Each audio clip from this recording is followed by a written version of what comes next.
الرحمن الرحیم۔ السلام علیکم۔ تصور کریں کہ ایک انسان لاکھوں لوگوں کے ہجوم میں ایک عمارت کے گرد چکر لگا رہا ہے۔ بظاہر دیکھنے میں یہ محض ایک سادہ سا جسمانی عمل لگ سکتا ہے، لیکن اگر ہم ان دعاؤں کا نفسیاتی اور روحانی تجزیہ کریں تو پتہ چلتا ہے کہ یہ دراصل انسان کی انا، اس کے غرور اور اس کی دنیاوی حیثیت کو تہہ در تہہ ختم کرنے کا ایک انتہائی گہرا عمل ہے۔ وعلیکم السلام۔ جی بالکل، اور یہ واقعی ایک ایسا سفر ہے جو انسان کو اندر سے مکمل طور پر بدلنے کی صلاحیت رکھتا ہے۔ ایسا ہی ہے، اور آج کے اس تفصیلی جائزے میں ہم طواف کی انہی پوشیدہ پرتوں کو کھولیں گے۔ چونکہ حج کا موسم قریب ہے تو گفتگو کے باقاعدہ آغاز سے قبل العلم ایجوکیشن سسٹم کی جانب سے ان تمام خوش نصیبوں کو دل کی گہرائیوں سے مبارکباد جو اس سال حج کی سعادت حاصل کرنے کے لیے روانہ ہو رہے ہیں۔ ہماری خلوص دل سے دعا ہے کہ اللہ تعالیٰ اس مبارک سفر کو بے حد آسان فرمائے اور تمام عبادات کو اپنی بارگاہ میں قبولیت کا درجہ عطا فرمائے۔ آمین۔ یہ بہت ہی خوبصورت دعا ہے، اور جب ہم طواف کی بات کرتے ہیں تو یہ صرف قدموں کی حرکت کا نام نہیں ہے، بلکہ یہ دل کے سفر کا نام ہے۔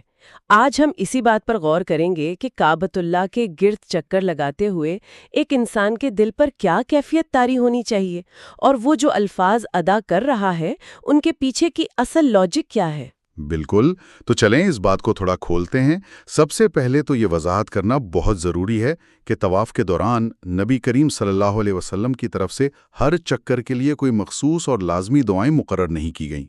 یہ جو دعائیں آج ہم زیر بحث لائیں گے، یہ دراصل بعض اہل بصیرت اور علماء نے طواف کرنے والوں کی رہنمائی اور سہولت کے لیے قرآنی اور مسنون دعاؤں کا ایک انتہائی جامع اور خوبصورت مجموعہ ترتیب دیا ہے۔ جی، اور یہ ایک انتہائی اہم نقطہ ہے، کیونکہ دین ہمیں کسی مشقت میں نہیں ڈالتا۔ اگر کسی کو یہ مخصوص عربی دعائیں یاد نہیں ہیں تو اس کا ہرگز یہ مطلب نہیں کہ اس کا طواف نامکمل ہے۔ صحیح۔ انسان اپنی مادری زبان میں، چاہے وہ اردو ہو، پنجابی ہو، سندھی ہو یا دنیا کی کوئی بھی اور زبان، وہ اپنے رب سے براہ راست بات کر سکتا ہے۔ جو دعائیں یاد ہوں وہ پڑھی جا سکتی ہیں۔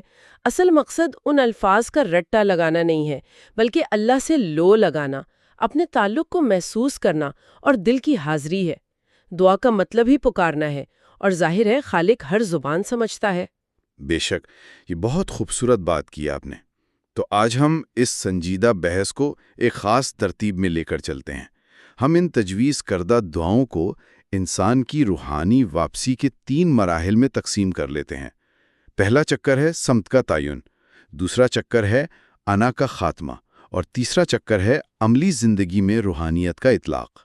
بہترین۔ آئیے پہلے چکر کی طرف چلتے ہیں، جس سے میں نے روحانی سمت کا تعین کہا ہے۔ میں ان دعاؤں کے عربی کلمات پڑھوں گا اور ساتھ ہی اس کا ترجمہ بھی، تاکہ ہم اس کی گہرائی میں جا سکیں۔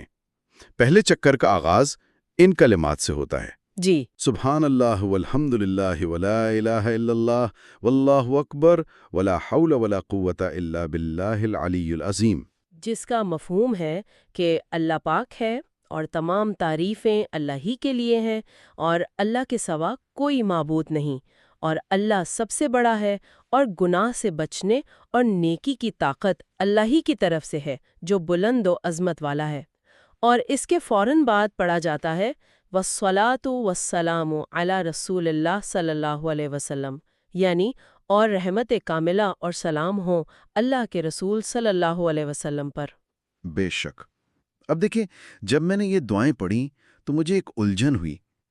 انسان کعبہ کے بالکل سامنے کھڑا ہے، یہ تو مانگنے کا، اپنی خواہشات پیش کرنے کا سب سے بہترین وقت ہے۔ بالکل ایسے ہی لگتا بظاہر۔ جی، لیکن پہلے چکر کی شروعات میں بندہ اپنی کوئی ذاتی ضرورت مانگ ہی نہیں رہا، وہ صرف تسلیم کر رہا ہے کہ سبحان اللہ اور نبی صلی اللہ علیہ وسلم پر درود بھیج رہا ہے۔ کیا یہ تھوڑا حیران کن نہیں ہے کہ ہم اپنی دعاؤں کی فہرست پیش کرنے کے بجائے ایک مختلف ہی انداز سے شروعات کر رہے ہیں؟ اصل میں اگر ہم اس کے پیچھے کی نفسیات پر غور کریں تو یہ بالکل بھی حیران کن نہیں ہے، بلکہ یہ ایک انتہائی منطقی شروعات ہے۔ دیکھیں، جب کوئی انسان کسی بہت بڑے دربار میں جاتا ہے تو وہ سیدھا جا کر اپنی مانگیں نہیں رکھتا۔ صحیح۔ وہ پہلے یہ تسلیم کرتا ہے کہ وہ کس کے سامنے کھڑا ہے۔ یہ دعائیں دراصل انسان کے باطنی کتبہ نما کی سمت درست کر رہی ہیں۔ جب انسان کہتا ہے کہ نیکی کرنے یا برائی سے بچنے کی کوئی طاقت میرے اندر نہیں سوائے اللہ کی مدد کے، تو وہ دراصل اپنی بے بسی کا اعتراف کر رہا ہوتا ہے۔ یعنی وہ اپنے تمام اختیارات سے دستبردار ہو رہا ہے۔ بالکل، وہ اپنی تمام تر تدبیروں، اپنی قابلیت اور اپنی ذہانت کو ایک طرف رکھ کر یہ مان رہا ہے کہ اس کی اپنی کوئی حیثیت نہیں ہے۔ یہ کائنات کے مرکز کے گرد گھومتے ہوئے اس بات کا اعتراف ہے کہ میری زندگی کا محور بھی یہی ذات ہے۔ واہ! یعنی ہم مانگنے سے پہلے خود کو مانگنے کے قابل بنا رہے ہیں، اور پھر اسی پہلے چکر کی اگلی دعا اس کیفیت کو مزید گہرا کر دیتی ہے۔ جی، وہ کیسے؟ انسان کہتا ہے کہ اللہم ایماناً بکا و تصدیقاً بکتابکا و وفاءً بعہدکا و اتباعاً لسنت نبیکا و حبیبکا محمد صلی اللہ تعالی علیہ وآلہ وسلم۔ اس کا ترجمہ ہے کہ اے اللہ، میں یہ طواف تیرے اوپر ایمان رکھتے ہوئے، تیری کتاب کی تصدیق کرتے ہوئے، تیرے عہد کو پورا کرتے ہوئے، اور تیرے نبی اور محبوب حضرت محمد صلی اللہ علیہ وآلہ وسلم کی سنت کی پیروی کرتے ہوئے کرتا ہوں۔ سبحان اللہ! یہاں تو ایسا لگ رہا ہے جیسے انسان کوئی معاہدہ یا کانٹریکٹ تجدید کر رہا ہو۔ بالکل صحیح سمجھا آپ نے۔ یہ دراصل اسی عہد کی تجدید ہے جو انسان کی روح نے تخلیق کے وقت اللہ سے کیا تھا۔ روزمرہ کی زندگی کی بھاگ دوڑ میں انسان اپنے اس بنیادی معاہدے کو بھول جاتا ہے۔ ایسا ہی ہے، ہم دنیا کے کاموں میں اتنے الجھ جاتے ہیں۔ جی، وہ دنیاوی معاہدوں کی تو پاسداری کرتا ہے، لیکن اپنے خالق کے ساتھ کیے گئے عہد کو فراموش کر دیتا ہے۔ طواف کا یہ پہلا چکر انسان کو یاد دلا رہا ہے کہ تم یہاں محض ایک رسم ادا کرنے نہیں آئے، بلکہ تم یہاں یہ گواہی دینے آئے ہو کہ تم اللہ کی کتاب اور اس کے رسول صلی اللہ علیہ وسلم کے طریقے پر چلنے کے پابند ہو۔ یہ ایک بہت بڑی ذمہ داری کا شعور ہے۔ اور جب یہ شعور بیدار ہو جاتا ہے تو پھر انسان آخرکار پہلے چکر کے آخر میں اپنے لیے کچھ مانگتا ہے، اور جو مانگتا ہے وہ بھی کمال ہے۔ جی، وہ الفاظ بھی بتائیں۔ میں وہ الفاظ پڑھتا ہوں۔ اللہم انی اسألک العفو والعافیت والمعافات الدائمۃ فی الدین والدنیا والآخرۃ والفوز بالجنۃ والنجاۃ من النار۔ ترجمہ ہے کہ اے اللہ، میں تجھ سے معافی، عافیت اور دائمی سلامتی دین، دنیا اور آخرت میں مانگتا ہوں، اور جنت کی کامیابی اور جہنم سے نجات طلب کرتا ہوں۔ بے شک۔ اب یہاں عافیت کا لفظ استعمال ہوا ہے۔ ہم عام طور پر عافیت کو صرف بیماری سے بچاؤ سمجھتے ہیں، لیکن یہاں تو دین، دنیا اور آخرت تینوں کی عافیت مانگی جا رہی ہے۔ اس وسیع تر تصور کو ہم کیسے سمجھیں؟ یہ ایک بہت ہی جامع قرآنی اور مسنون تصور ہے۔ عافیت کا مطلب صرف جسمانی صحت نہیں ہے۔ عافیت کا مطلب ہے ہر قسم کی آزمائش، تکلیف اور فتنے سے محفوظ رہنا۔ صحیح۔ دین میں عافیت کا مطلب یہ ہے کہ انسان کا عقیدہ سلامت رہے، وہ شکوک و شبہات کا شکار نہ ہو، اور اس سے کوئی ایسا گناہ سرزد نہ ہو جو اس کے ایمان کو خطرے میں ڈال دے۔ اور دنیا میں؟ دنیا میں عافیت کا مطلب ہے کہ اسے حلال رزق ملے، وہ قرض اور لوگوں کی محتاجی سے محفوظ رہے، اور اس کی خاندانی زندگی پرسکون ہو۔ اور آخرت کی عافیت ظاہر ہے جہنم کی آگ سے نجات کا نام ہے۔ تو جب انسان نے اپنا قطب نما درست کر لیا اور اپنے عہد کی تجدید کر لی، تو اس نے اپنے لیے دنیا اور آخرت کی سب سے قیمتی چیز مانگ لی، جو کہ دائمی سلامتی ہے۔ بے شک، جب بنیاد اتنی مضبوط اور عاجزی پر مبنی ہو تو اگلا قدم خود بخود مکمل سپردگی اور پناہ کی طرف اٹھتا ہے، اور یہی ہمارا دوسرا مرحلہ ہے، یعنی دوسرے چکر کی دعائیں۔ بالکل۔ جب پہلے چکر میں ایمان مضبوط ہو گیا اور اللہ کی عظمت دل میں اتر گئی، تو اب بندے کو اپنی کمزوری کا شدت سے احساس ہوتا ہے۔ وہ اپنے تمام دنیاوی خول اتار کر اللہ کے گھر میں اس کی پناہ مانگتا ہے۔ آئیے دوسرے چکر کی دعاؤں کی تلاوت کرتے ہیں۔ اللہم انا ھذا البیت بیتک والحرم حرمک والامن امنک والعبد عبدک وانا عبدک وابن عبدک وھذا مقام العاذ بک من النار۔ واہ! اس کا ترجمہ ہے کہ اے اللہ، یہ گھر تیرا گھر ہے، اور یہ حرم تیرا حرم ہے، اور امن تیرا دیا ہوا امن ہے، اور بندہ تیرا بندہ ہے، اور میں بھی تیرا بندہ ہوں اور تیرے بندے کا بیٹا ہوں، اور یہ اس شخص کا مقام ہے جو آگ یعنی جہنم سے تیری پناہ مانگتا ہے۔ سبحان اللہ! اس دعا میں جو الفاظ ہیں نا کہ میں تیرا بندہ ہوں اور تیرے بندے کا بیٹا ہوں، یہ مجھے بہت گہرے لگے۔ ہم دنیا میں اپنی شناخت اپنے عہدے سے، اپنی ڈگریوں سے یا اپنے خاندانی نام سے کرواتے ہیں، لیکن یہاں انسان کہہ رہا ہے کہ میری واحد شناخت یہ ہے کہ میں ایک غلام ہوں اور غلام کا بیٹا ہوں۔ یہ اصل میں وہی کیفیت ہے جسے ہم انا کا خاتمہ کہہ رہے تھے۔ جی، ایک انسان جب اپنی عام زندگی میں ہوتا ہے تو اس کے گرد ایک مصنوعی حصار ہوتا ہے، اس کی دولت کا، اس کی طاقت کا، اس کے تعلقات کا۔ لیکن جب وہ اس مقام پر کھڑا ہوتا ہے تو وہ جانتا ہے کہ یہاں کوئی دنیاوی حوالہ کام نہیں آئے گا، یہاں اس کی حیثیت صرف ایک محتاج کی ہے۔ بالکل۔ جب وہ کہتا ہے کہ میں تیرے بندے کا بیٹا ہوں تو وہ اپنی نسل، اپنے حسب نسب کے تمام غرور کو مٹا دیتا ہے۔ وہ ایک انتہائی عاجزانہ حالت میں آ جاتا ہے جہاں اس کا سر مکمل طور پر جھکا ہوا ہوتا ہے۔ یہی وہ کیفیت ہے جہاں سے سچی دعا جنم لیتی ہے۔ اور یہ عاجزی مزید گہری ہو جاتی ہے جب ہم اس چکر کی اگلی دعا پڑھتے ہیں۔ انسان کہتا ہے فحرم لحومنا و بشرتنا علی النار، یعنی پس ہمارے گوشت اور ہماری کھال کو جہنم کی آگ پر حرام فرما دے۔ جی، یہ ایک بہت ہی جسمانی اور محسوس ہونے والی کیفیت ہے۔ انسان صرف عمومی طور پر پناہ نہیں مانگ رہا، وہ اپنے گوشت اور کھال کا باقاعدہ ذکر کر رہا ہے۔ بالکل، کیونکہ جب انسان کا غرور ٹوٹتا ہے نا تو اسے اپنے وجود کی نزاکت کا احساس ہوتا ہے۔ وہ جانتا ہے کہ اس کا جسم کتنا کمزور ہے۔ صحیح بات ہے۔ ذرا سی حرارت برداشت نہیں ہوتی ہم سے تو جہنم کی آگ کا کیا تصور کیا جائے۔ طواف کرنے والا اپنے وجود کے ایک ایک خلیے کی سلامتی مانگ رہا ہے۔ یہ اس بات کا اقرار ہے کہ اے اللہ، میں اتنا کمزور ہوں کہ تیرے عذاب کی ہلکی سی جھلک بھی برداشت نہیں کر سکتا۔ یہ سوچ واقعی انسان کو اندر سے ہلا دیتی ہے۔ اور پھر اسی دوسرے چکر میں مزید دعائیں ہیں، میں انہیں بھی پڑھ دیتا ہوں۔ اللہم حبب الینا الایمان وزینہ فی قلوبنا وکرہ الینا الکفر والفسوق والعصیان وجعلنا من الراشدین۔ سبحان اللہ۔ ترجمہ ہے کہ اے اللہ، ایمان کو ہمارے لیے محبوب بنا دے اور اسے ہمارے دلوں میں مزین فرما دے، اور ہمارے دلوں میں کفر، نافرمانی اور گناہ کو ناپسندیدہ بنا دے، اور ہمیں ہدایت یافتہ لوگوں میں شامل فرما۔ پھر انسان کہتا ہے اللہم قنی عذابک یوم تبعث عبادک، یعنی اے اللہ، ہمیں اس دن اپنے عذاب سے بچا جب تو اپنے بندوں کو اٹھائے گا۔ اور پھر دوسرے چکر کے آخر میں ایک اور انتہائی اہم جملہ آتا ہے، جی، اللہم ارزقنا الجنت بغیر حساب، اے اللہ، ہمیں بغیر حساب کی جنت عطا فرما۔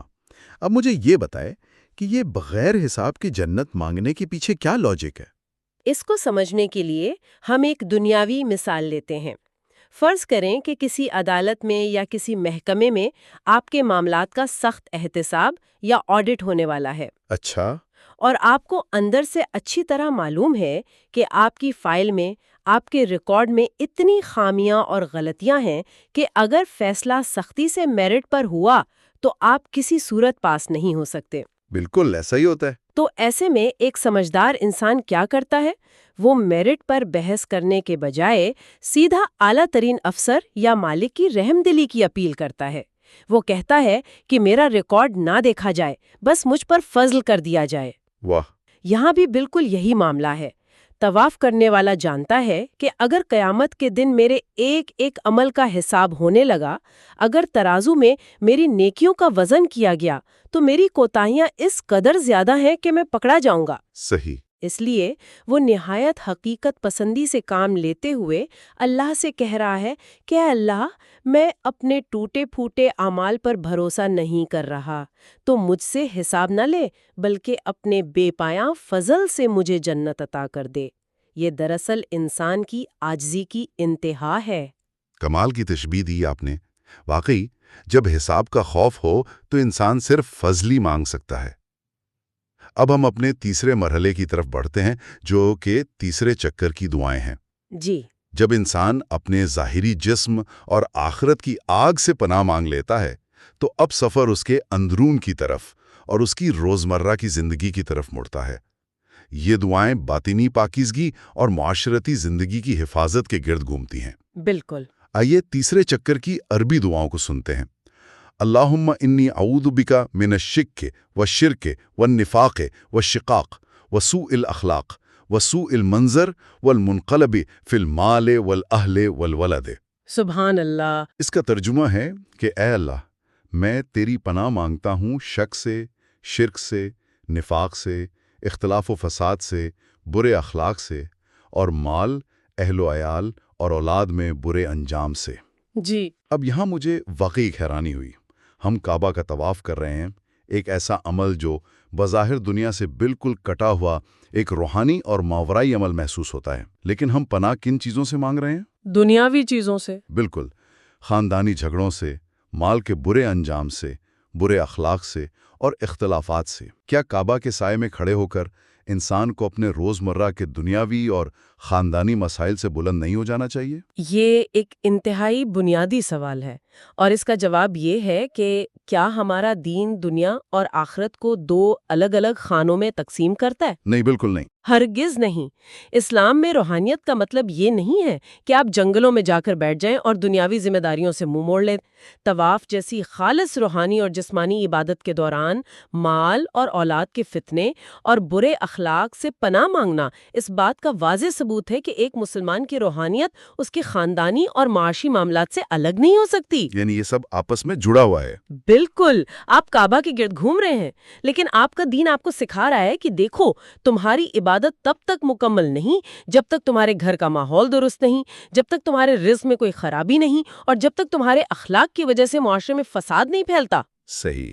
نفاق یعنی منافقت اور شقاق یعنی اختلافات سے پناہ مانگنے کا مقصد ہی یہ ہے کہ طواف کرنے والا جب واپس اپنے معاشرے میں جائے تو وہ امن کا باعث بنے، فساد کا نہیں۔